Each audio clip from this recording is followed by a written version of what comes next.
Welcome, guys. This is Open Talk with Juliana. It's yet another good day that we give God all the glory. I want to say that it is an honor. It is quite an honor that we are here today. And I am privileged to have a very humble guy seated beside me. Karibu sana. Oh, thank you. You will introduce yourself. Tell us who you are, what you do for this great country of ours, because you do so much. You do so much, and you're one of the people that wanashikilia hii nchi. Wamejipatia kazi ya kushikilia nchi. Yeah, so karibu sana Bwana Geoffrey. Yes. Thank you. Yes. Yes, my name is Ambaisi Geoffrey Masai. I'm an ethics and moral enthusiast. Of course, we do life coaching. You understand the world today. We have a rotten world, a lot of people going through a lot of stress, a lot of depression, up and down. And also we are trying to focus on streamlining the society back to morals and doing more on family, marriages, children, and so forth. So I'm obliged to be here once again. Thanks so much. So I think you have seen so much that has been going on in regards to family. Yes. In regards to education, in regards to people lacking employment, and the pressure is quite crazy. And maybe what I can say is, what do you think is ailing our society when it comes to all the chains observed, like from family to the children to the society? What do you feel is ailing us? I think the society today, a bit, we have failed to an extent, starting from parenting, how we are bringing up these children, how to bring the teenagers, It's not like sometimes back where families had time to talk, to share a lot and so forth and so forth. So today, we have really failed because, however, we might say that maybe technology has contributed in one way or another, because nowadays we seem to really focus that we learn everything online rather than having a talk family-wise. Like a parent, you have to talk to your child, just sharing together as a family. So you find that most nowadays people are just busy up and down on their gadgets, the technology so-called. This is the main virus here, of course. You find that maybe you as a parent, you have a child, but you get into your house very late for hustle. You've not checked on your child. Sometimes even these gadgets the children are using, maybe sometimes you don't know even whatever is happening there. So you might get that maybe even your child or someone near you is undergoing through something very serious that you might not be aware about. So in one way or another, we must always see how best we can interact one-on-one.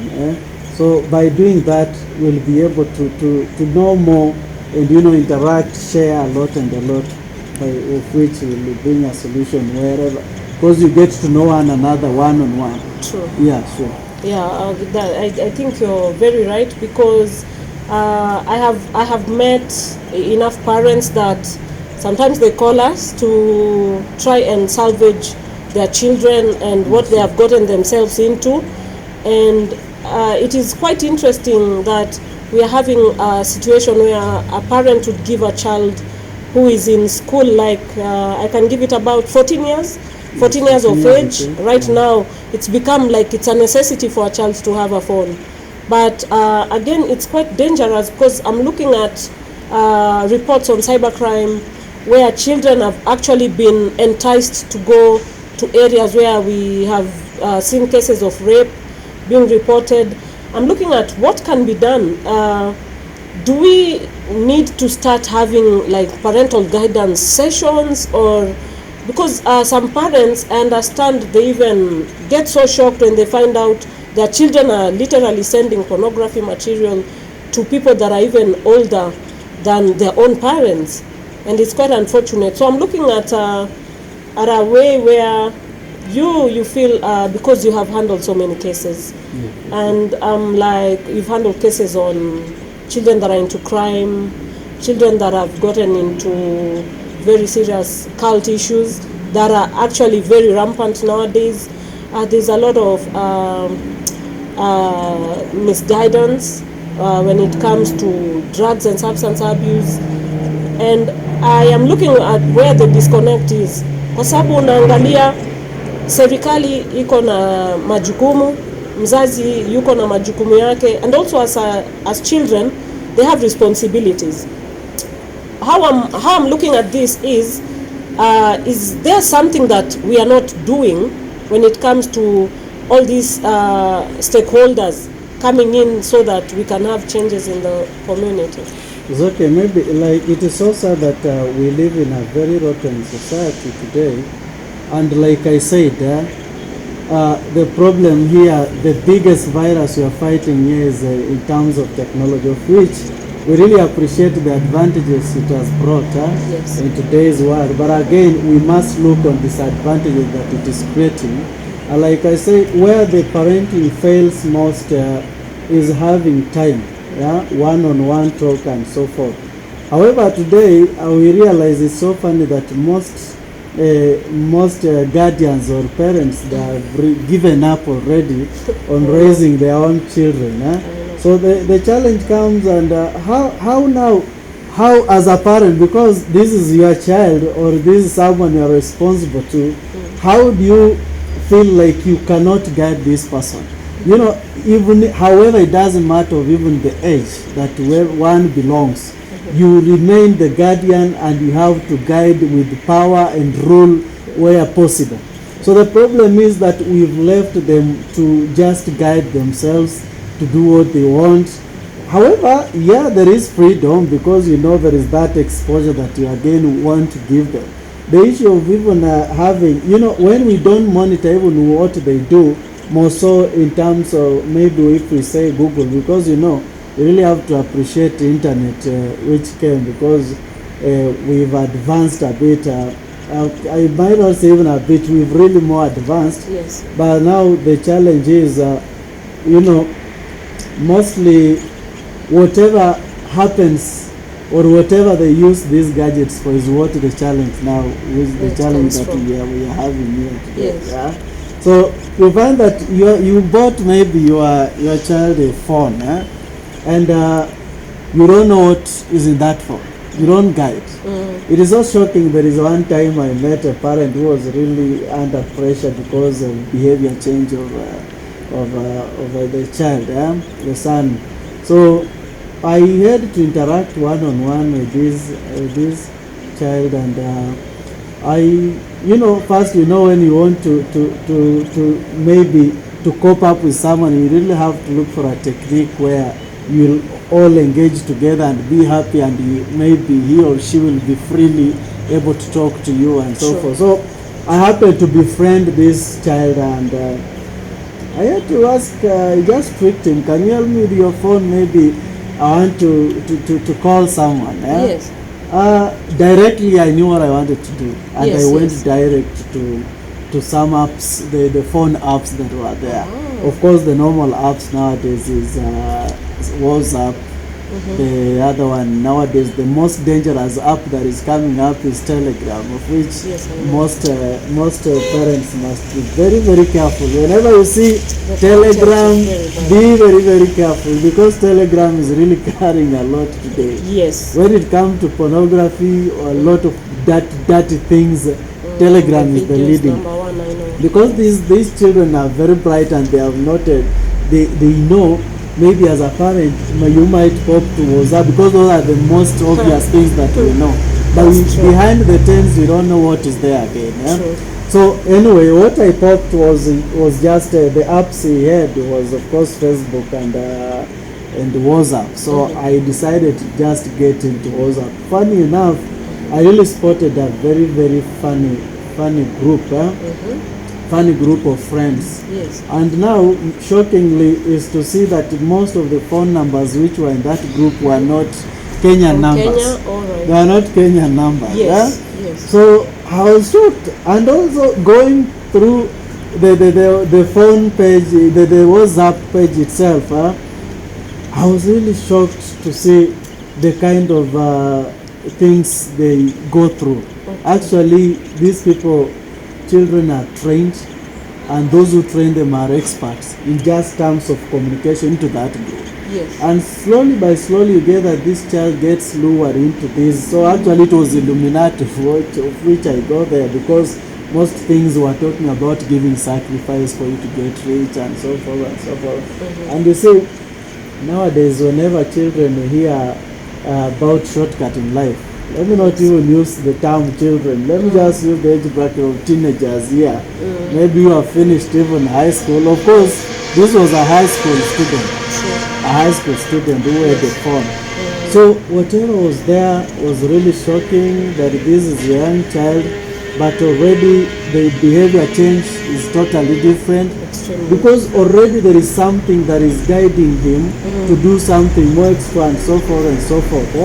So we find that when I got it, the child was almost sacrificing the family brother, because that was the guidance which was there on that platform. Yes. So I was really shocked, but we had to talk. I assumed, I could not just boom on him that I've seen this and this. So I had to take it easy. I had to share with the parent, and then slowly by slowly befriending this boy, and we had to interact a lot, slowly by slowly, until I had to change him. And nowadays I'm really happy that he's one of the happiest university students I'm having, and well performing and well good in character. Yes. So we find that such whatever happens, you find that you'll be really undergoing through a lot of challenges. The biggest area now, the problem we are having again, the choice of the peer groups that these children are engaging with. There is a question I always ask: do you know whom your child considers as a friend or the mentor? Or the peer group that your child is in? Because sometimes for these children to get good guidance, they really need a good mentor or a role model, whoever to be considered as a role model. But you find that these groupings they are always having, whatever the discussions like we live into different families. The way you do into your house is not the same way. We have those parents who are ignorant. Yes. For you might be very innocent with your child. Yes. You might be very okay with your parent, but remember that insight from another one, another family is different, and slowly by slowly you get that now it accommodates or it captures even your child to get lured into such a kind of whatever happens. So it is very, very important as also your child, you get in touch to know whom can this child bond with, whom do they associate with. Even monitor sometimes their communication. Sometimes monitor their communication. So it is very, very, very important to monitor your child, have a talk, be a friend to your child. Wow, I think you have given us something in a few minutes where it can help someone to save a future. As Open Talk, we want to keep it as open as possible. Just like you've said it, you have spoken to parents, you've spoken to our youth, you've spoken to the government. I feel those are the major arms that we even have in this country. And we just hope for the best. And one thing I believe in is not stopping at a particular problem. The idea is finding solutions as to how we can be able to do things better. It is better to try than to sit and wait for something to get all messed up. So we'll continue fighting. It's quite an honor. As I said, it's quite an honor. It's quite an honor to have you in this show. So may God bless you for the good work, for the sacrifice, all the volunteering you've been doing in this country is quite immense. May God continue to give you that wisdom, and may you never die. God bless you too. Yes. Sir. So maybe just a word I might just to give the youth. Yes. I'll urge the youth. I really like interacting with youths. I really like working with them because you see, we are still youths. As you can see, I'm not that old. So I talk from experience. I talk with experience because the life they live, I've also lived that life. So it's just to say, let's not again try to seek shortcut for life. Let's try to think hard on what best that can help us to get good life. You know, nowadays the problem, we really get into many shortcuts, and you know, they have their consequences that we suffer from. So let's see way forward. Like I've said, let's think deep and deep, have a self-meeting, have a choice of the friends you sit with. Isolate yourself from bad things that will really lead you into problems, becoming a criminal in the country and so forth. So you can just realize who you are, think of the good friends that you can have, your mentors, the role models, and with that you'll be able to grow your mind. Just interact more with good people whom you know they'll be able to guide you better, have a bright future, rather than having other ways and so forth, leading you into a very, very mysterious life that has no a better life for you. So thank you very much for this show, Juliana, and I'm obliged to answer. All I can say is, Mavijana, zero pressure. Zero pressure. Bless.